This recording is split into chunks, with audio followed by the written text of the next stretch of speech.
سنو، یہاں تمہاری چیخیں سننے والا بھی کوئی نہیں ہے۔ پہلے تمہاری ایک آنکھ، پھر دونوں کان، پھر ناک، اور پھر بازوؤں اور ٹانگوں کی ہڈیاں توڑی جائیں گی، اور آخر میں تمہیں گولی مار دی جائے گی۔ اس لیے تمہارے حق میں بہتر ہے کہ تم مجھے صاف صاف بتا دو کہ تم نے ڈاکٹر قاضی کو ارشاد کارپوریشن کے کنٹینر میں بند کر کے کاٹ لی اور وہاں سے اسے کسی جزیرے میں پہنچایا تھا۔ مجھے معلوم ہے کہ ڈاکٹر عاشق اور ڈاکٹر رابرٹ نے تمہارے کہنے پر یہ کام وزارت سائنس کی ڈپٹی سیکرٹری عورت کے ذریعے کروایا ہے۔ مجھے تمام حالات کا بخوبی علم ہے، لیکن تم اپنے منہ سے یہ سب کچھ بتاؤ گے، اور یہ بھی سن لو کہ تم تو کیا، تمہاری روح بھی سب کچھ بتانے پر مجبور ہوگی، لیکن اگر تم خود یہ سب کچھ بتا دو تو تمہارے ساتھ رعایت کی جا سکتی ہے۔ بولو، عمران نے غراتے ہوئے کہا۔ میں بتا دیتا ہوں، پلیز مجھے کچھ نہ کہو، میں بتا دیتا ہوں، کرسٹن روز نے کہا۔ وقت مت ضائع کرو۔ عمران کا لہجہ اور زیادہ سرد ہو گیا تھا۔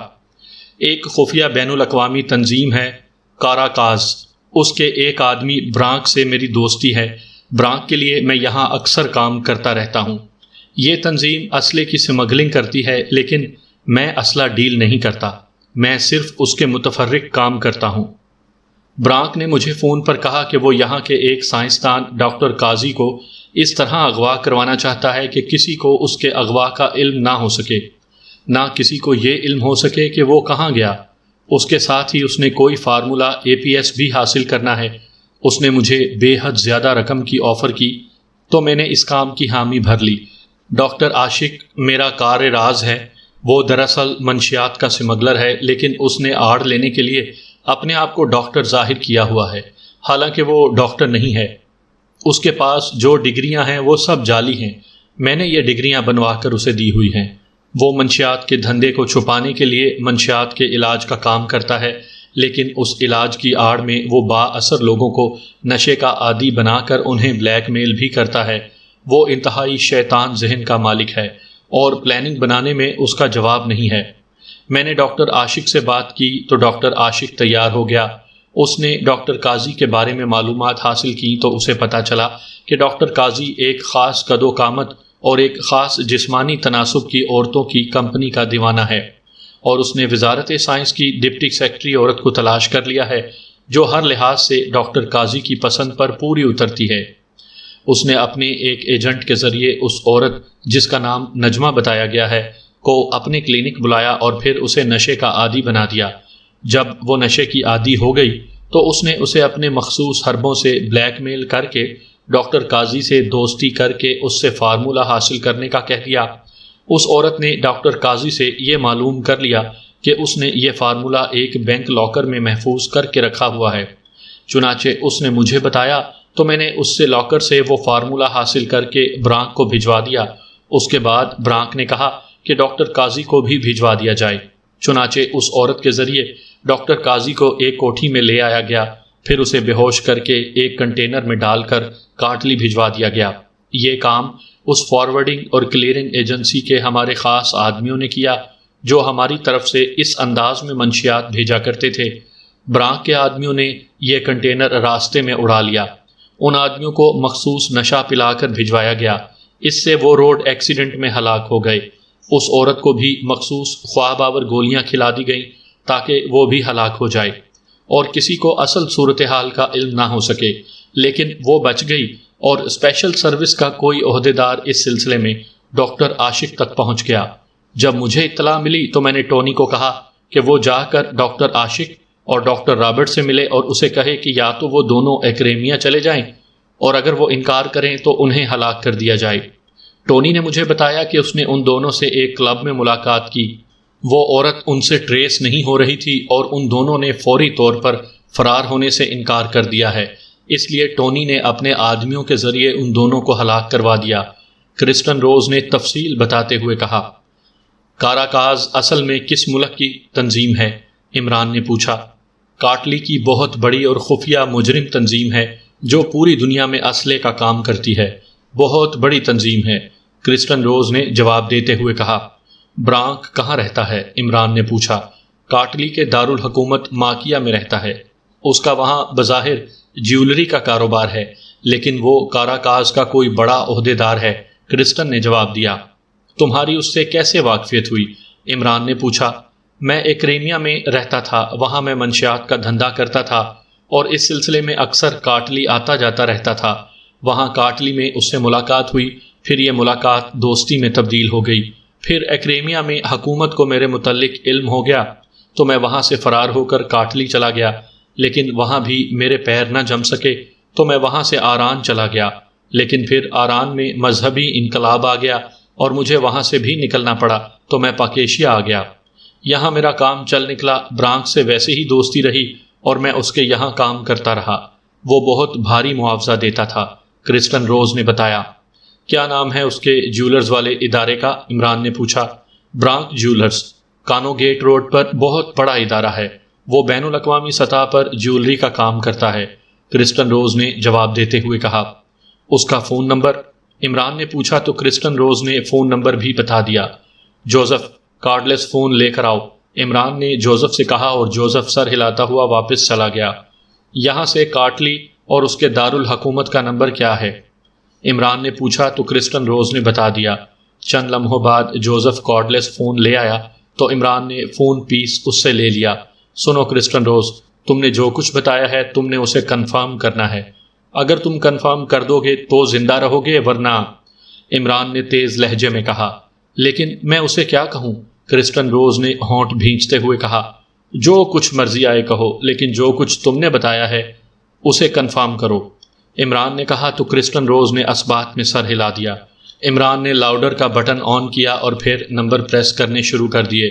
جب دوسری طرف سے گھنٹی بجنے کی آواز سنائی دی تو عمران نے ماؤتھ پیس جوانا کی طرف بڑھا دیا، جس نے اسے کرسٹن روز کے کان سے لگا دیا۔ یس، رابطہ قائم ہوتے ہی ایک نسوانی آواز سنائی دی۔ پاکیشیا سے کرسٹن روز بول رہا ہوں، برانک جہاں بھی ہو اس سے بات کراؤ، بہت ضروری بات کرنی ہے، کرسٹن روز نے کہا۔ ہولڈ آن کریں، دوسری طرف سے کہا گیا۔ ہیلو، برانک بول رہا ہوں۔ چند لمحوں بعد ایک مردانہ آواز سنائی دی۔ کرسٹن روز بول رہا ہوں پاکیشیا سے، کرسٹن روز نے کہا۔ ہاں، کیا بات ہے، کیوں کال کی ہے؟ دوسری طرف سے پوچھا گیا۔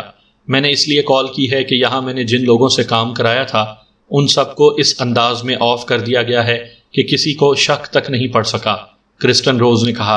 اوکے، ٹھیک ہے، تمہیں رقم تو مل گئی ہے نا؟ دوسری طرف سے کہا گیا۔ ہاں، وہ تو مل گئی ہے، میں نے سوچا کہ تمہیں بتا دوں کہ اب فکر کرنے والی کوئی بات نہیں ہے، کرسٹن روز نے کہا۔ اوکے، دوسری طرف سے کہا گیا اور اس کے ساتھ ہی رابطہ ختم ہو گیا تو جوانا نے فون آف کر کے اسے عمران کی طرف بڑھا دیا۔ اسے گولی مار کر اس کی لاش برقی بھٹی میں ڈال دو، عمران نے اٹھ کر کھڑے ہوتے ہوئے کہا۔ میں نے تو سچ بتا دیا ہے، تم نے وعدہ کیا ہے، کرسٹن روز نے ہذیانی انداز میں چیختے ہوئے کہا۔ تمہارا جرم ناقابل معافی ہے کرسٹن روز، تم نے نہ صرف 6 افراد کو ہلاک کروایا ہے بلکہ پاکیشیا سے غداری کی ہے کہ اس کے ایک سائنسدان اور انتہائی اہم فارمولے کو ملک سے باہر نکال دیا۔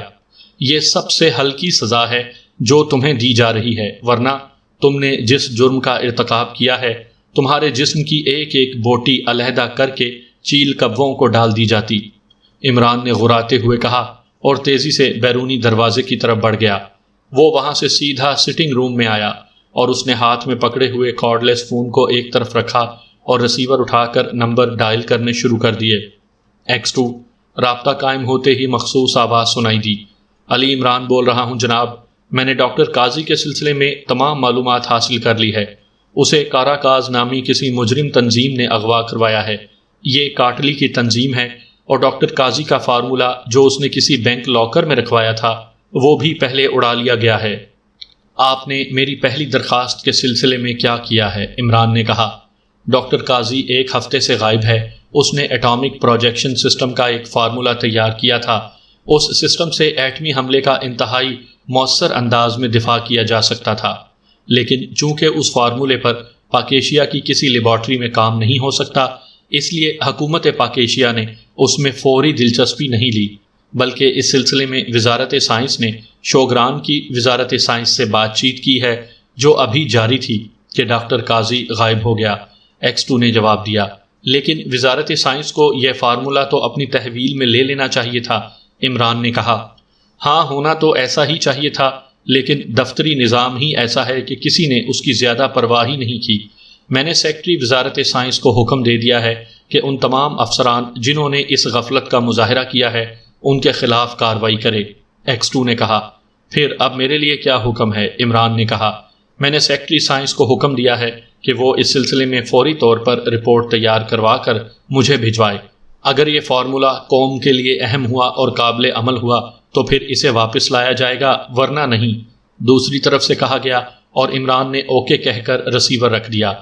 چند لمحوں بعد اس کی کار کیپٹن شکیل کے فلیٹ کی طرف بڑھی چلی جا رہی تھی۔ اس نے کیپٹن شکیل کے فلیٹ پر پہنچ کر کال بیل کا بٹن پریس کر دیا۔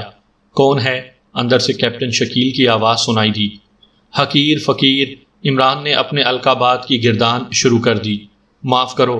اندر سے فقیر کا لفظ سنتے ہی آواز آئی اور عمران بے اختیار رک گیا۔ اسی لمحے دروازہ کھل گیا۔ یہاں پیشہ ور فقیروں کو خیرات نہیں ملا کرتی عمران صاحب، اس لیے یہ القاب یہاں نہ دہرایا کریں، کیپٹن شکیل نے مسکراتے ہوئے کہا اور ایک طرف ہٹ گیا۔ سوچ لو، پھر مجھے تمہاری ہمسائی کے دروازے پر جا کر صدا لگانی پڑے گی، عمران نے مسکراتے ہوئے کہا تو کیپٹن شکیل بے اختیار ہنس پڑا۔ ہمسائی تو خود ہسپتال میں پڑی ہوئی ہے، البتہ اس کا شوہر اندر موجود ہوگا، کیپٹن شکیل نے دروازہ بند کرتے ہوئے کہا۔ تم جیسا ہمسایہ جس کا ہو، اس بیچارے کو ہسپتال کا منہ تو بہرحال دیکھنا ہی پڑے گا، عمران نے جواب دیا اور کیپٹن شکیل بے اختیار ہنس پڑا۔ اس نے مڑ کر فریج سے جوس کے 2 ڈبے نکالے اور ایک ڈبہ عمران کے سامنے رکھ کر دوسرا ہاتھ میں پکڑے وہ اس کے سامنے کرسی پر بیٹھ گیا۔ کیا ہو رہا تھا؟ عمران نے جوس کا ڈبہ اٹھاتے ہوئے کہا۔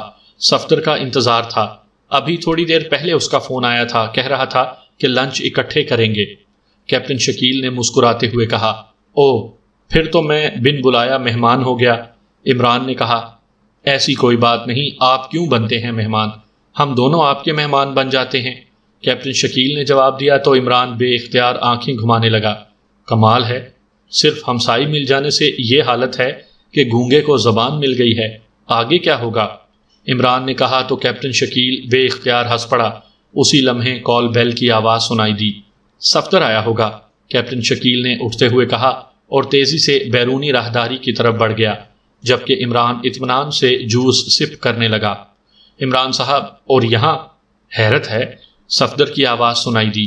کیپٹن شکیل کی ہمسائی کی کشش کھینچ لائی ہے، عمران نے اونچی آواز میں جواب دیا، اور کمرے میں داخل ہوتا ہوا صفدر بے اختیار ہنس پڑا۔ وہ تو میری بہن ہے اور شادی شدہ ہے، کیپٹن شکیل نے مسکراتے ہوئے کہا۔ تو کیا ہوا، میری بھی بہن ہے، لیکن بہرحال تمہاری ہمسائی تو ہے، عمران نے جواب دیا، اور کیپٹن شکیل اور صفدر دونوں مسکرا دیے۔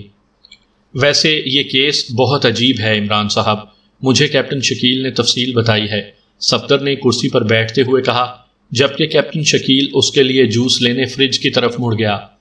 کیس مکمل ہو گیا ہے اور میں نے چیف کو رپورٹ دے کر چیک تیار رکھنے کا بھی کہہ دیا ہے، عمران نے جواب دیا تو کیپٹن شکیل جو جوس کا ڈبہ اٹھائے واپس آ رہا تھا اور صفدر دونوں ہی چونک پڑے۔ کیس مکمل ہو گیا ہے؟ کیا مطلب؟ کون سا کیس؟ صفدر نے حیرت بھرے لہجے میں پوچھا۔ کیپٹن شکیل کی ہمسائی کا، عمران نے جوس سپ کرتے ہوئے کہا۔ کیا مطلب عمران صاحب؟ پلیز تفصیل بتائیں، کیپٹن شکیل نے جوس کا ڈبہ صفدر کے سامنے رکھ کر کرسی پر بیٹھتے ہوئے کہا۔ ایک شرط پر بتا سکتا ہوں کہ تم میرے چیک میں حصے دار نہ بننے کا وعدہ کرو، کیونکہ بہرحال یہ کیس تم نے ٹریس کیا ہے، عمران نے کہا۔ ٹھیک ہے، آپ کی شرط منظور ہے، کیپٹن شکیل نے مسکراتے ہوئے کہا۔ ویری گڈ، اب مجھے تسلی ہو گئی ہے، ورنہ اتنے چھوٹے سے چیک میں سے کسی کو حصے دار بناتے ہوئے بڑی تکلیف ہوتی ہے، عمران نے کہا تو وہ دونوں بے اختیار مسکرا دیے۔ آپ تفصیل تو بتائیں، صفدر نے مسکراتے ہوئے کہا۔ کاٹلی میں ایک بین الاقوامی مجرم تنظیم ہے جس کا نام کاراکاز ہے، اس کا ایک عہدیدار ہے جس کا نام برانک ہے۔ یہ تنظیم حساس اسلحہ تیار کر کے فروخت کرتی ہے۔ اسے معلوم ہوا کہ پاک ایشیا کے ڈاکٹر قاضی نے ایٹمی حملے سے دفاع کے مؤثر سسٹم کا فارمولہ تیار کیا ہے، جسے اس نے ایٹامک پروجیکشن سسٹم یا APS کا نام دیا ہے۔ تو اس نے یہاں روز کلب اور روز ہوٹل کے ایکریمین نژاد مالک کرسٹن روز کو یہ کام دیا کہ وہ ڈاکٹر قاضی کا فارمولہ اور ڈاکٹر قاضی کو اغوا کر کے اس کے پاس اس طرح بھجوائے کہ کسی کو معمولی سا بھی شک نہ پڑے۔ کرسٹن روز خود منشیات کا سمگلر ہے اور ڈاکٹر عاشق اس کا ایجنٹ ہے۔ اصل میں ڈاکٹر عاشق ڈاکٹر نہیں ہے، اس نے جعلی ڈگریاں لے رکھی ہیں، وہ خود بھی منشیات کا سمگلر ہے اور نشے کے علاج کی آڑ میں وہ نہ صرف منشیات فروخت کرتا ہے بلکہ بااثر عورتوں اور مردوں کو نشے کا عادی بنا کر انہیں بلیک میل بھی کرتا ہے۔ اس کام میں اس کا اسسٹنٹ ڈاکٹر رابرٹ ہے۔ کرسٹن روز نے یہ کام ڈاکٹر عاشق کے ذمہ لگایا تو ڈاکٹر عاشق نے ڈاکٹر قاضی کے بارے میں معلومات حاصل کی تو اسے معلوم ہوا کہ ڈاکٹر قاضی نفسیاتی طور پر ایک خاص قد و قامت اور ایک خاص جسمانی تناسب کی عورتوں کا دیوانہ ہے۔ اس نے ایسی عورت کی تلاش شروع کی تو قرائے فعال کیپٹن شکیل کی ہمسائی کے نام نکلا۔ وہ وزارت سائنس میں ڈپٹی سیکرٹری تھی اور وہ ڈاکٹر قاضی کے معیار پر بھی پوری اترتی تھی۔ چنانچہ ڈاکٹر عاشق کی ایک ایجنٹ عورت کے ذریعے یہ ہمسائی ڈاکٹر عاشق کے پاس پہنچی جہاں اسے نشے کا عادی بنا دیا گیا اور پھر اسے بلیک میل کر کے یہ کہا گیا کہ وہ ڈاکٹر قاضی سے دوستی کرے۔ چنانچہ اس نے ڈاکٹر قاضی سے دوستی کی اور پھر اس نے ڈاکٹر قاضی سے یہ معلوم کر لیا کہ فارمولہ اس نے کسی بینک کے لاکر میں رکھا ہوا ہے۔ کرسٹن روز نے وہاں سے فارمولہ حاصل کر کے برانک کو بھجوا دیا۔ برانک نے اسے کہا کہ ڈاکٹر قاضی کو بھی اغوا کر کے بھجوایا جائے لیکن کسی کو شک نہ پڑے اور کسی کو معلوم بھی نہ ہو سکے کہ وہ کہاں گیا ہے۔ چنانچہ یہاں کی ایک فارورڈنگ اور کلیئرنگ ایجنسی کے ان آدمیوں سے بات ہوئی جو منشیات سپلائی کرنے کے سلسلے میں ان کا کام کرتے تھے۔ کیپٹن شکیل کی ہمسائی کی مدد سے ڈاکٹر قاضی کو ایک کوٹھی میں لایا گیا اور پھر اسے بے ہوش کر کے ایک مال بردار کنٹینر کے ذریعے کاٹلی بھجوا دیا گیا۔ وہاں برانک کے آدمیوں نے کنٹینر حاصل کر کے اسے جزیرے یوگا بھجوا دیا۔ وہاں ڈاکٹر قاضی کو تو نکال لیا گیا جبکہ اس کی جگہ کسی یورپی کی لاش ایشیائی میک اپ میں کنٹینر میں ڈال کر کنٹینر واپس بھجوا دیا گیا۔ اس کنٹینر میں جو لاش تھی اس کی جیب سے ایک ڈائری ملی جس میں نام اور سائنسی فارمولے کے اعداد درج تھے اور پتے کی جگہ صرف پاک ایشیا کے دارالحکومت کا نام درج تھا۔ نام تھا ڈاکٹر قاضی لیکن کاٹلی پولیس نے اسے ڈاکٹر غازی پڑھا۔ یہ کنٹینر یہاں کی ایک مقامی کمپنی ارشاد کارپوریشن کا تھا۔ سیٹھ ارشاد کو جب پتہ چلا تو وہ ڈر گیا۔ وہ سپرنٹینڈنٹ فیاض سے بھی واقف تھا اور اس کے ذریعے مجھ سے بھی۔ اس نے مجھے درمیان میں ڈالا تاکہ وہ خود گرفتار نہ ہو جائے۔ میں نے چیف کو رپورٹ دی تو چیف نے ڈاکٹر غازی کو تلاش کرنے کی کوشش کی لیکن ڈاکٹر غازی کا کہیں پتہ نہ چل سکا۔ اس دوران کیپٹن شکیل نے جب یہ واقعہ سنا تو اسے شک پڑ گیا کہ یہ ڈاکٹر غازی نہیں بلکہ ڈاکٹر قاضی تھا۔ چنانچہ میں نے ٹائیگر کے ذمے یہ لگایا کہ وہ ڈاکٹر عاشق اور ڈاکٹر رابرٹ سے معلومات حاصل کرے۔ اس نے بتایا کہ رات کو میٹرو کلب میں ڈاکٹر عاشق اور ڈاکٹر رابرٹ کو نامعلوم افراد نے گولی مار کر ہلاک کر دیا اور پھر ٹائیگر نے مارنے والوں کا سراغ لگایا۔ اس طرح وہ کرسٹن روز تک پہنچ گیا۔ چنانچہ میں نے اسے کرسٹن روز کو اغوا کر کے رانا ہاؤس پہنچانے کا کہا۔ وہاں کرسٹن روز کو دھمکایا گیا تو اس نے ساری تفصیلات سنا دیں۔ اس طرح یہ کیس مکمل ہو گیا۔ میں نے چیف کو رپورٹ دے دی اور رانا ہاؤس سے یہاں آ گیا تاکہ کیپٹن شکیل کی منت سماجت کر کے اسے چیک میں حصے دار بننے سے باز رکھ سکوں۔ عمران نے پوری تفصیل بتاتے ہوئے کہا، لیکن کیس کیسے مکمل ہو گیا عمران صاحب؟ ڈاکٹر قاضی اور اس کا فارمولہ، اس کا کیا ہوگا؟ صفدر نے کہا۔ چیف نے بتایا ہے کہ وہ پہلے معلوم کرے گا کہ اس فارمولے کی اہمیت کیا ہے۔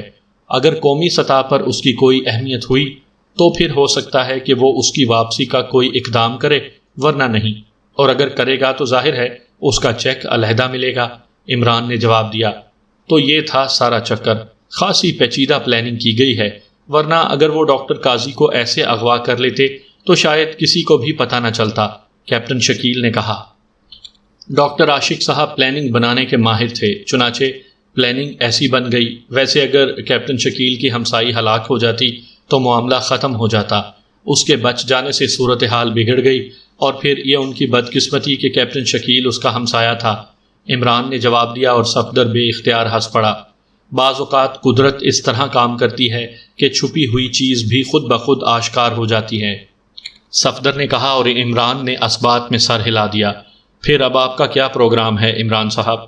کیپٹن شکیل نے کہا۔ کس قسم کا پروگرام؟ عمران نے چونک کر پوچھا۔ وہ لنچ کی میزبانی کرنے کا، کیپٹن شکیل نے مسکراتے ہوئے کہا۔ لنچ کی میزبانی کیا مطلب؟ صفدر نے چونک کر پوچھا۔ عمران صاحب کو جب میں نے بتایا کہ صفدر صاحب آ رہے ہیں اور ہم اکٹھے لنچ کریں گے تو عمران صاحب نے کہا کہ اس طرح تو میں بن بلائے مہمان بن گیا۔ میں نے کہا کہ آپ ہمارے مہمان نہ بنے، میزبان بن جائیں، ہم دونوں مہمان بن جاتے ہیں۔ کیپٹن شکیل نے وضاحت کرتے ہوئے کہا تو صفدر بے اختیار ہنس پڑا۔ اس کا مطلب ہے کہ تم چیک میں سے حصہ وصول کرنے پر آمادہ ہو، لیکن وہ بیچارہ چیک تو اس قابل ہی نہیں کہ مجھ اکیلے کو بھی لنچ کروا سکے۔ وہ 3 آدمیوں کو کیسے لنچ کروا سکے گا؟ عمران نے منہ بناتے ہوئے کہا۔ آپ یہ تو بتائیں کہ آپ کو کتنی رقم کا چیک ملتا ہے جو آپ ہر مرتبہ چھوٹا چیک کی گردان کرتے رہتے ہیں؟ صفدر نے ہنستے ہوئے کہا۔ کیا بتاؤں، بتاتے ہوئے بھی شرم آتی ہے۔ وہ تمہارا کنجوس باس، اسے لکھتے ہوئے شرم نہیں آتی، بس 4 ہندسے ڈال دیتا ہے اور معاملہ ختم۔ عمران نے منہ بناتے ہوئے کہا۔ 4 ہندسے یعنی زیادہ سے زیادہ 9,999 کا چیک؟ ہو سکتا ہے، یہ تو واقعی انتہائی کم رقم ہے۔ میں اس بات کو تسلیم نہیں کر سکتا۔ جو چیف اپنے ممبرز پر اس قدر اعتماد کرتا ہو کہ اس نے کبھی ان سے نہ پوچھا ہو کہ وہ اخراجات کتنے کرتے ہیں اور تنخواہ بھی دیتا ہو، وہ آپ کو 10,000 بھی نہ دے، یہ ممکن نہیں، صفدر نے کہا۔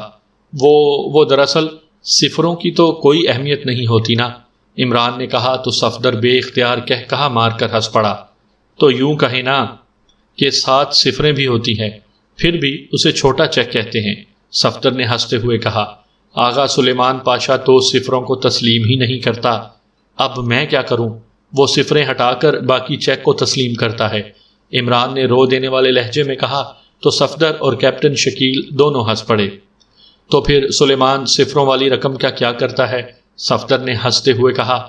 صفریں بینک میں جمع کروا دیتا ہے اور کہتا ہے کہ صفر میں جا کر صفر ہو جاتی ہے، عمران نے جواب دیا، اور صفدر اور کیپٹن شکیل دونوں بے اختیار ہنس پڑے۔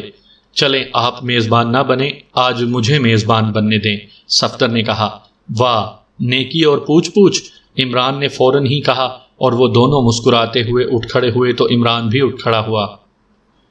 سامعین کرام، آپ سن رہے ہیں عمران سیریز کے سلسلے میں ایک اردو کہانی پاور ایجنٹ، جس کے مصنف ہیں مظہر کلیم ایم اے، اور یہ اس سلسلے کی قسط نمبر 5 ہے۔ مجھے امید ہے آپ کو میری یہ کاوش پسند آ رہی ہوگی۔ ڈاکٹر قاضی کرسی پر بیٹھا آنکھیں بند کیے کسی گہری سوچ میں تھا۔ اسے دروازہ کھلنے کی آواز سنائی دی اور اس نے چونک کر آنکھیں کھول دیں۔ دروازے سے برانک ایک مشین گن سے مسلح آدمی کے ساتھ اندر داخل ہو رہا تھا۔ ہیلو ڈاکٹر قاضی، خوب عیش ہو رہے ہیں، برانک نے مسکراتے ہوئے کہا اور سامنے رکھی ہوئی کرسی پر بیٹھ گیا، جبکہ اس کے ساتھ آنے والا مسلح آدمی اس کے عقب میں کھڑا ہو گیا۔ مشین اس نے ہاتھ میں پکڑی ہوئی تھی۔ تمہارے سامنے ہو رہا ہے جو کچھ ہو رہا ہے، ڈاکٹر قاضی نے انتہائی سنجیدہ لہجے میں کہا۔ ابھی 1 ہفتے میں تو کچھ دن باقی رہتے ہیں ڈاکٹر قاضی، میں اس لیے آیا ہوں کہ مجھے رپورٹ ملی ہے کہ تم نے یہاں سے فرار ہونے کی 2 مرتبہ کوشش کی ہے۔ میں تمہیں یہ بتانے آیا ہوں کہ یہاں سے ہماری اجازت کے بغیر تمہاری روح تو شاید چلی جائے، تم بہرحال نہیں جا سکتے، اور تمہیں بہرحال یہ کام ہماری مرضی کے مطابق کرنا ہوگا۔ تمہیں یہ ڈھیل اس لیے دی جا رہی ہے کہ تم بہرحال سائنسدان ہو اور ہم سائنسدانوں کی قدر کرتے ہیں، برانک یکلخت سرد لہجے میں کہنے لگا۔ تم کیا کر سکتے ہو؟ مجھے ہلاک کر دو گے تو کر دو، مجھ پر تشدد کرو گے تب بھی یہی نتیجہ نکلے گا، ڈاکٹر قاضی نے منہ بناتے ہوئے کہا۔ تمہاری بیماری کا علاج ہمارے ڈاکٹروں نے تلاش کر لیا ہے ڈاکٹر قاضی، اس لیے تمہیں 2 انجیکشن لگیں گے اور تمہاری یہ بیماری دور ہو جائے گی۔ اس کے بعد تم تشدد سے ہلاک نہیں ہو سکو گے۔ تشدد کے علاوہ بھی ہمارے پاس بے شمار طریقے موجود ہیں۔ تمہارے ذہن کو بھی کنٹرول کیا جا سکتا ہے، اور تمہارے ذہن میں موجود باقی فارمولے کو بھی مشینری کی مدد سے حاصل کیا جا سکتا ہے، برانک نے منہ بناتے ہوئے کہا۔ تم یہ کوشش بھی کر کے دیکھ لو، میں ذہنی طور پر تو مفلوج ہو جاؤں گا، تمہیں کچھ نہیں ملے گا۔ میں نے کچی گولیاں نہیں کھیلی، ڈاکٹر قاضی نے کہا۔ ڈاکٹر قاضی، تمہیں اپنے متعلق بہت غلط فہمی ہے۔ اگر تمہیں ٹارچر روم میں بھجوا دیا جائے جہاں تم سے بیگار لی جائے تو تم 1 دن میں ہی چوکڑی بھول جاؤ گے۔ بہرحال تم نے یہ کام کرنا ہے، چاہے کسی طرح بھی کرو۔ اگر تم اپنی خوشی سے کرو گے تو تمہیں منہ مانگا انعام بھی دیا جائے گا اور تمہاری زندگی بھی بچ جائے گی، ورنہ جو تمہارے ساتھ ہوگا اس کی ذمہ داری بھی بہرحال تم پر ہی ہوگی، برانک نے کہا۔ کیا تم مجھے پاکیشیا میں اپنے ایک دوست سے رابطہ قائم کرنے دو گے؟ میری وہاں جائیداد ہے اور دوسرے اہم مسائل بھی ہیں، میں انہیں یہ سب بتانا چاہتا ہوں، ڈاکٹر قاضی نے کہا۔ سوری ڈاکٹر قاضی، اب بیرونی دنیا سے تمہارا رابطہ ختم ہو چکا، اب تو یہ رابطہ اس وقت بحال ہوگا جب APS تیار ہو جائے گا، اس سے پہلے نہیں۔ اور یہ بھی بتا دوں کہ تمہیں شاید یہ خیال ہو کہ پاک ایشیا میں تمہاری وزارت سائنس والے، انٹیلیجنس یا پولیس والے اغوا کا کھوج لگا کر یہاں تک پہنچ جائے گی، تو اس خیال کو دل سے نکال دو۔ وہاں تمہارے اغوا میں ملوث افراد کو ہلاک کر دیا گیا ہے۔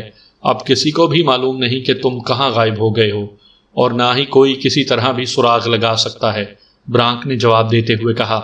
وہ عورت جو مجھے کوٹھی پر چھوڑنے آئی تھی، کیا وہ تمہاری ایجنٹ تھی؟ ڈاکٹر قاضی نے کہا۔ ہمارے وہاں آدمی موجود ہیں، انہوں نے یہ ساری کارروائی کی ہے، اور وہ عورت اور دوسرے تمام لوگ جو اس معاملے میں کسی بھی طرح ملوث تھے ہلاک ہو چکے ہیں، برانک نے جواب دیا۔ کیا وہ لیبارٹری جس میں APS نے مکمل ہونا تھا جزیرے کراٹ میں ہے؟ ڈاکٹر قاضی نے کہا۔ نہیں، وہ یہاں نہیں ہے، اور نہ ہی تمہیں بتایا جا سکتا ہے کہ کہاں ہے۔ جب تم رضامند ہو جاؤ گے تو تمہیں بے ہوش کر کے وہاں پہنچا دیا جائے گا، برانک نے کہا۔ اور اگر میں رضامند نہ ہوں تب؟ ڈاکٹر قاضی نے کہا۔ تب تمہیں ہلاک کر کے سمندر میں پھینک دیا جائے گا، شارک مچھلیاں تمہاری لاش کو کھا جائیں گی، برانک نے سادہ سے لہجے میں کہا۔ دیکھو برانک، یہ بات تو طے سمجھو کہ میں کسی مجرم تنظیم کے لیے کام نہیں کر سکتا۔ تم جو چاہے کرو، مجھے اس کی پرواہ نہیں ہے۔ تو بہرحال ایک ہی بات ہے، میں مر جاؤں گا اور بس، ڈاکٹر قاضی نے کہا۔ اوکے، 1 ہفتہ گزر جائے پھر تم سے بات ہوگی، برانک نے اٹھتے ہوئے کہا، اور پھر تیزی سے مڑ کر کمرے سے باہر نکل گیا۔ ڈاکٹر قاضی نے ایک بار پھر آنکھیں بند کر لیں۔ جب کافی دیر گزر گئی تو اس نے آنکھیں کھولی اور کرسی سے اٹھ کر وہ بھی دروازے کی طرف بڑھ گیا۔ اس نے دروازہ بند کیا اور پھر کمرے سے ملحقہ باتھ روم کی طرف بڑھ گیا۔ اس نے باتھ روم کا دروازہ اندر سے بند کیا اور نل کھول دیا۔ اس کے بعد اس نے کموڈ کے ساتھ منسلک ٹینکی کے پیچ کھولے اور ٹینکی اتار کر ایک طرف رکھ دی۔ ٹینکی کے پیچھے دیوار کھودی ہوئی نظر آ رہی تھی۔ ڈاکٹر قاضی نے ٹینکی کھول کر اس کے اندر موجود ایک پلاسٹک کا لفافہ نکالا اور اس میں سے ایک پتی نکال کر اس نے کھودی ہوئی جگہ کے اندر رکھی، اور پھر جیب سے لائٹر نکال کر اس نے اس پتی کے سرے کو آگ لگا دی۔ پتی کا سرا اس طرح سلگنے لگا جیسے اگر بتی جلتی ہے۔ چند لمحوں بعد ہلکا سا دھماکہ ہوا اور اس کے ساتھ ہی کھلا ہوا حصہ یکلخت غائب ہو گیا۔ اب وہاں پر کافی بڑا سوراخ نظر آ رہا تھا۔ ڈاکٹر قاضی نے اس سوراخ میں سے دوسری طرف سر نکالا تو اس کے لبوں پر ہلکی سی مسکراہٹ تیر گئی۔ دوسری طرف خالی زمین تھی اور دور سے سمندر کا پانی نظر آ رہا تھا۔ ڈاکٹر قاضی نے اپنا سر واپس کھینچا اور پھر اس ٹینکی کا ڈھکن بند کر کے اس سوراخ کو نیچے رکھا، اور پھر اس ٹینکی پر دونوں ہاتھ رکھ کر دونوں ٹانگیں موڑی اور دھڑ اس سوراخ سے دوسری طرف نکال کر اس نے آہستہ آہستہ خود بھی دوسری طرف گھسٹنا شروع کر دیا۔ وہ مسلسل زور لگاتا رہا۔ پھر جب اس کے کاندھے اس سوراخ کے اندر چلے گئے تو اس نے دونوں بازوؤں کو سیدھا کر کے مسلسل زور لگایا۔ چند لمحوں بعد وہ اس سوراخ سے دوسری طرف نکل کر کھڑا ہونے میں کامیاب ہو گیا۔ وہ تیزی سے آگے سمندر کے کنارے کی طرف جانے لگا۔ دور دور تک کوئی آدمی نظر نہیں آ رہا تھا۔ ساحل کے قریب پہنچ کر وہ درختوں کی اوٹ لے کر تیزی سے آگے کی طرف بڑھتا چلا گیا، اور پھر دور سے اسے ایک گھاٹ سا نظر آیا جہاں 2 موٹر بوٹس موجود تھیں اور چند آدمی بھی نظر آ رہے تھے۔ قاضی ایک اونچی جھاڑی کی اوٹ میں ہو گیا۔ اس نے برانک کو شناخت کر لیا تھا۔ اس کے ساتھ 4 آدمی تھے جن میں وہ بھی موجود تھا جو اس کے ساتھ آیا تھا۔ ڈاکٹر قاضی خاموش بیٹھا تھا۔ تھوڑی دیر بعد برانک اپنے مسلح ساتھی کے ساتھ ایک موٹر بوٹ میں بیٹھا اور موٹر بوٹ ساحل سے دور ہونے لگ گئی، جبکہ 3 آدمی وہیں کھڑے رہے۔ پھر وہ بھی مڑے اور تیزی سے اس طرف کو چل دیے جدھر عمارت تھی۔ ڈاکٹر قاضی خاموش بیٹھا رہا۔ ایک موٹر بوٹ وہاں موجود تھی۔ جب یہ تینوں آدمی اس کی نظروں سے غائب ہو گئے تو وہ جھاڑی کی اوٹ سے نکلا اور تیزی سے اس موٹر بوٹ کی طرف بڑھتا چلا گیا۔ برانک کی موٹر بوٹ سمندر میں کہیں غائب ہو چکی تھی۔ ڈاکٹر قاضی آہستہ سے موٹر بوٹ میں اترا اور اس نے دھکا دیا۔ موٹر بوٹ آہستہ آہستہ ساحل سے دور ہونے لگی۔ ڈاکٹر قاضی نے انجن سٹارٹ نہیں کیا تھا۔ وہ چاہتا تھا کہ موٹر بوٹ ہوا کے زور پر ساحل سے کچھ دور نکل جائے، پھر وہ انجن سٹارٹ کرے گا۔ اسے معلوم تھا کہ اس کی گمشدگی کا پتہ اس وقت لگے گا جب وہ لوگ اسے کھانا دینے آئیں گے، اس سے پہلے نہیں۔ اس لیے وہ پوری طرح مطمئن تھا۔ جب موٹر بوٹ کچھ دور آ گئی تو اس نے اس کا انجن سٹارٹ کیا اور موٹر بوٹ تیزی سے سمندر میں آگے بڑھنے لگی۔ اس نے دیکھ لیا تھا کہ برانک کی موٹر بوٹ کس رخ پر گئی ہے۔ اس نے اپنی موٹر بوٹ کا رخ اس کی مخالف سمت پر رکھا تھا۔ وہ موٹر بوٹ کو پوری رفتار سے دوڑاتا ہوا سمندر میں آگے بڑھتا چلا جا رہا تھا کہ اچانک موٹر بوٹ کا انجن ایک جھٹکے سے بند ہو گیا۔ ڈاکٹر قاضی اس وقت چونک پڑا۔ اس نے فیول ڈائل پر نظر ڈالی تو اس کے ہونٹ بھینچ گئے۔ فیول ختم ہو چکا تھا۔ ٹینک میں معمولی سا فیول تھا اور ڈاکٹر قاضی نے پہلے اس کی طرف توجہ ہی نہ دی تھی۔ اب وہ بے بس ہو چکا تھا۔ موٹر بوٹ کھلے سمندر میں تھی۔